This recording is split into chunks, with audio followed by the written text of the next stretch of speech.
In this episode, we're going to talk about greedy algorithms, sometimes when they can be good and other times when they can be bad in terms of mapping applications. And so the problem that we're going to work with is a mapping application where we have a start here, and then in the first problem where we have an end here.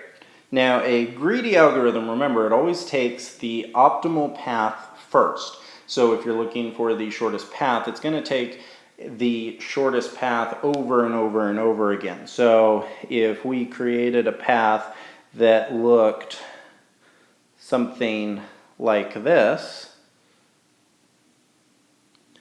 then we're taking step 1, then turning step 2, then going up for 3, the side for 4, up for 5, side for 6, all the way until we get to the end. And in this case, the greedy algorithm would work. And if you think, and this is something that gets proposed in a lot of quizzes and different algorithm exams, is asking if the shortest path, if the greedy algorithm works with the shortest path, and your first inclination may be to say yes. If you're creating a mapping application, taking the shortest path over and over and over again does seem like the smart way.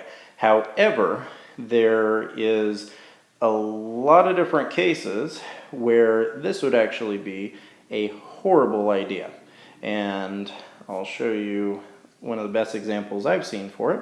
And so we're going to say the start is right here, and we're going to put the end here. So you can think of these as two different points on the map, and we'll draw out some different roads. So we're going to draw out roads that go something like this.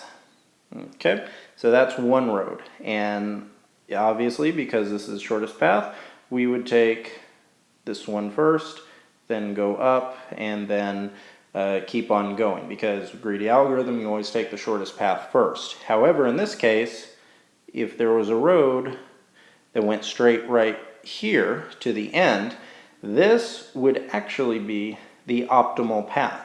This would be the way to go. A greedy algorithm, though, would not even consider this an option, because it would see the distance here as being greater than the distance right here, and so it would always choose this option. And so your greedy algorithm would actually go all the way around in order to get to the end. And so in this case, the greedy algorithm would be a very poor choice. And this is something I've seen on different exams for analysis of algorithm problems, and it's something that I initially got wrong and was able to learn from it. So make sure whenever you're asked this question, you really think it all the way through and realize that you need to know your data sources, and you need to also think of some of the worst case scenarios in order to know when a greedy algorithm can work and when it can't.